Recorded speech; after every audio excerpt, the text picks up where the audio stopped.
Je vous propose maintenant de nous intéresser à une marque qui tient ses origines du Pays Basque. Aïcea, qui signifie le vent, propose une large collection de sacs, d'accessoires et de chaussures en cuir précieux sélectionnés pour satisfaire une clientèle de luxe. Joaquín Echeverría, le fondateur d'Aïcea, vient nous présenter son univers. Bonjour Joaquín. Bonjour Eleonore. Bienvenue sur TV Finance. Alors tout d'abord, quel a été votre parcours et ce qui vous a décidé à lancer Aïcea? Et je le prononce bien, c'est bien? Oui, c'est exactement ça, c'est Aïcea. Aïcea, oui, au Pays Basque, on dit vraiment toutes les lettres en fait. Donc, en fait, je suis né à Saint-Jean-de-Luz, donc au Pays Basque, et ensuite j'ai fait l'école de commerce de Toulouse et je me suis de suite dirigé vers l'international et la mode. C'est un peu mon parcours. Donc durant ces 20 dernières années, j'ai évolué donc dans le textile, dans la mode, en passant en étant directeur commercial international de grandes maisons de couture, et toujours dans le secteur masculin. Donc je me suis vraiment focalisé sur ce secteur. Ma dernière expérience professionnelle m'a fait connaître la maroquinerie fabriquée à la main en France. Et aussi toucher ce côté de pocerie très précieuse qui est l'alligator ou le python. Et je me suis passionné vraiment sur ça et devenu vraiment expert car on avait une tannerie en interne. Alors oui, ça vient pas de votre tante, il me semblait que ça venait aussi. Non, ça c'est plus après, j'ai grandi là-dedans. D'accord. J'ai grandi, donc c'est peut-être aussi un retour en arrière sur mes origines qui ont fait que voilà, cette passion a éclaté et est revenue. Non, sur mon parcours, c'est voilà, et je voyageais énormément en fait de par cette dernière expérience professionnelle et je remarquais bien que dans l'avion, les passagers n'avaient pas de jolie bagagerie. Donc on a souvent des toiles avec mais pas très jolies en fait. Et même moi, je me suis rendu compte j'arrivais pas à trouver une belle bagagerie en cuir, bien faite, pratique. C'était impossible. Ou sinon, oui, il y a des prix vraiment très élevés, mais à des prix raisonnables, c'était compliqué. Donc la nuit, moi, je dors pas dans l'avion, donc c'est un peu plus compliqué quand on arrive, mais j'ai commencé à dessiner. J'ai commencé à imaginer mon sac, mon 24 heures de rêve, voilà ce que je voulais, ce dont j'avais besoin, les portefeuilles, les protège-passeports. Et c'est comme ça qu'au fur et à mesure, quand je rentrais, je le faisais créer, je le rectifiais, et au fur et à mesure, je me suis fait prendre au piège, en fait, et j'ai dessiné toute une collection.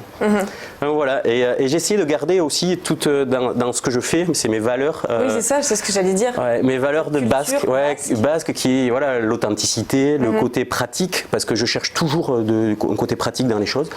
Et voilà, et la générosité, j'essaie du moins qu'en fait de donner ça dans mes produits. On est plutôt dans la petite bagagerie puisque vous ne faites pas de grandes valises par exemple ou... Non, j'ai essayé mais c'est compliqué parce qu'en fait là on dépend d'autres artisans et c'est la valise, vous dépendez d'un mécanisme et donc c'est un peu plus compliqué. Donc moi ce que je sais faire c'est les 24 heures, les 48 heures, aussi toute la petite maroquinerie, des ceintures, mais on fait tout à la main, voilà, toute la fabrication est très artisanale. Fabrication en France? On fait alors la fabrication, on garde vraiment basque et on fait du côté français, en fait au Pays Basque français et au Pays Basque espagnol. Et les chaussures, malheureusement, on est obligé de partir un poil plus loin, c'est au Portugal. Bon, c'est pas très loin encore, mais on part. Alors vous avez parlé d'alligator, de python, mais quel autre cuir vous utilisez? Alors j'utilise le cuir, mon fer de lance de toute ma collection, ma ligne directrice, c'est le taurillon. Et le taurillon vient d'Espelette. Encore le Pays Basque en fait, mais c'est une des plus belles tanneries de France et c'est un cuir moelleux, gonflé, grainé naturellement qui est juste mais extraordinaire en fait. Donc les sacs se tiennent, ce qui est rare dans beaucoup de maroquinerie et il est souple à la fois et il se tient et donc ça c'est vraiment très important pour moi. Alors on parle de cuir évidemment, je ne peux pas m'empêcher de poser cette question puisque à l'heure où on parle beaucoup de protection animale, c'est un sujet brûlant. Quel est votre positionnement à l'heure aussi où beaucoup de marques de luxe décident de s'affranchir de certaines matières comme la fourrure récemment? Ouais, je suis d'accord avec vous. Hein. Là, mais par contre, sur cette matière, je suis intransigeant. C'est-à-dire que toutes mes peaux, en fait, toutes les peaux exotiques ont une traçabilité. Donc, c'est-à-dire du début, presque de l'œuf, jusqu'à la fin de vie de l'animal. Je n'utiliserai jamais de ma vie une peau qui n'a pas cette traçabilité. La convention CITES protège justement ces poceries exotiques, en fait, notamment l'alligator ou le crocodile, en fait, qu'il y en a dans le monde entier. Et moi, j'utilise par exemple l'alligator sauvage et non pas d'élevage. Parce que je ne veux pas qu'il soit élevé dans un bac, mais je veux qu'il soit élevé naturellement comme nous. Alors certes, il a des cicatrices, il a des marques, mais c'est ça moi qui donne sa beauté à la pocerie. Et donc j'utilise, chaque peau est tracée, numérotée, marquée de A à Z en fait. Et c'est très important. Il faudrait que tout le monde fasse vraiment ça justement. Alors on parle quand même de vos produits phares, vous nous en avez apporté un ici, oui. Pour nous montrer aussi qu'au final les clients peuvent personnaliser leurs produits s'ils le souhaitent. Quand j'ai créé ICA, j'ai voulu créer une ligne de bagagerie, donc certes, mais aussi c'est faire plaisir à mes clients. Donc c'est-à-dire, c'est toujours les valeurs qui reviennent, vous savez, l'authenticité, le savoir-faire artisanal, la modernité et le côté pratique.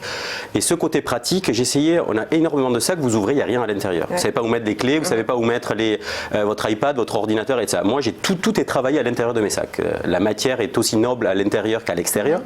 Et vous y glissez l'iPad, vous y glissez l'ordinateur, vos cartes de visite, votre téléphone et tout ça. Et on offre aussi dans notre boutique, en fait, on a une boutique, on en parlera peut-être après, on offre aussi le service de personnalisation. Donc c'est-à-dire nous collaborons avec une calligraphe, donc vous pouvez après, voilà c'est ça. En fait, nous collaborons avec une calligraphe, elle peint à la main. Vraiment, c'est un travail extraordinaire. Mais moi, j'ai essayé, mais je ne peux plus le faire. C'était pas beau du tout. Et c'est vraiment un travail minutieux. Et le client, voilà, on laisse libre cours au client d'imaginer ce qu'il souhaite faire aussi sur son sac pour le personnaliser et s'approprier aussi notre produit. Parce qu'on est sur ce côté, on veut donner, on veut faire plaisir aux clients.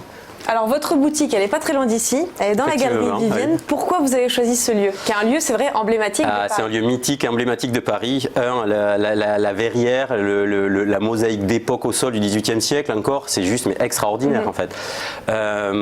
Et de surcroît, elles viennent d'être toutes rénovées, fermées, et c'est un vrai bijou. Donc je conseille à tout le monde d'aller la visiter, la revisiter. Et donc nous avons choisi au numéro 62 de cette galerie Vivienne d'ouvrir notre écrin. Parce qu'en fait, on avait développé, donc on avait fait des produits, on avait ouvert un site internet, un e-commerce, mais tous nos clients nous demandaient, parce qu'on a des sacs qui sortent à un certain budget, à un certain prix, et les clients voulaient voir la qualité. Avant d'acheter sur internet, en fait, on achète un petit objet sur internet, mais un prix conséquent, c'est un peu plus compliqué. Donc nous avons décidé d'ouvrir vraiment dans un écrin. Notre clientèle est discrète, elle veut pas être vue, elle n'aime pas le logo, nous on est vraiment dans la simplicité et on veut pas surtout. Mais pourquoi vous n'avez pas choisi le Pays Basque comme première boutique? C'est-à-dire on voulait Paris parce que moi je travaille à l'international et on a tous nos clients, les acheteurs internationaux viennent à Paris. Et donc c'est aussi, ça me sert de showroom.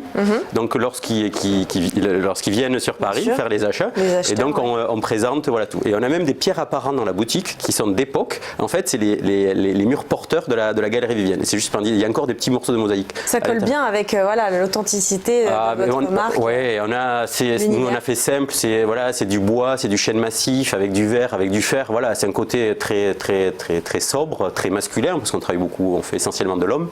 Mais c'était vraiment notre volonté, oui. Tout à fait. Vous faites aussi de la femme, vous faites pour les femmes aussi donc de la petite bagagerie, des chaussures, je crois. Oui, on fait plus de. En fait, on a développé une toute petite ligne de femmes. En fait, c'est les épouses de nos clients qui nous ont demandé des sacs. En fait, donc on fait des cabas, des petits sacs de soirée, des petites pochettes. Mais c'est vraiment pas notre fort. Donc 95% c'est une clientèle masculine. Alors côté business, on parle aussi d'autres points de vente, notamment en boutique multimarque, en department store. C'est ça qu'on. Les grands magasins. Voilà, les grands magasins. Comment vous avez développé votre réseau de distribution? Ça fait 20 ans que je suis directeur commercial international, donc c'est-à-dire c'est un réseau, c'est un réseau en fait de toujours en fait. Et quand je suis parti de mon expérience, ma dernière expérience professionnelle, en fait, j'avais ce réseau de maroquinerie et tout ça, mais je voulais surtout pas le toucher. Mais en fait, mes clients m'ont suivi parce qu'en fait, j'ai créé un produit qui était adapté et il y avait la demande derrière. En fait, le client final demandait ce type de produit, donc c'est parti assez vite. Donc j'ai eu juste vraiment à rappeler un peu tous mes clients on devient presque des amis avec nos clients.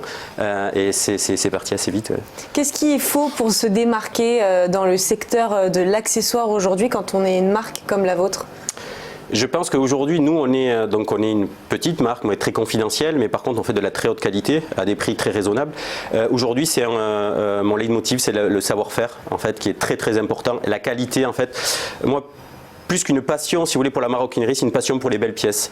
Et les belles pièces, c'est une très belle manufacture, une très belle fabrication, mais sur de la très belle poterie. Si vous avez le tout réuni, c'est juste un produit qui est magnifique, qui va vous durer, et un produit intemporel qui va vous durer dans le temps. Et ça, c'est vraiment c'est primordial, pour moi. Après, c'est ce que je veux transmettre à mes clients, en fait. Et c'est la clientèle qu'on a en face, de toute façon. Et Joaquin, dernière question. J'imagine que le projet d'ouvrir une boutique au Pays Basque, c'est quand même dans votre tête. Mais ça nous brûle, voilà. Bien sûr. Alors, quelles sont les prochaines actualités de la marque? Là, on a, si vous voulez, en termes de chiffre d'affaires, on a doublé notre chiffre d'affaires cette année. Donc, on est vraiment dans on avance très vite, bien, une dynamique très positive. On regarde le Japon parce qu'en fait on a beaucoup de department stores, des grands magasins au Japon, les Isetan, les Takashimaya, voilà, on est dans des très belles villes et le client japonais est très soucieux de la qualité, de la couture, de la matière. Donc si vous travaillez avec le japonais, c'est que vous avez un bon produit. Si vous ne travaillez pas, c'est que c'est pas bon. Et donc une première boutique au Japon serait adéquate et pas mal, mais vraiment c'est le Pays Basque pour moi, c'est tellement sacré et c'est ma vie. Ouais. Donc oui, on y pense très fortement, mais il faut trouver le bon endroit en fait pour l'ouvrir au Pays Basque. Étape. Bien sûr. J'espère pour vous. Mais ça arrive vite. Ben oui.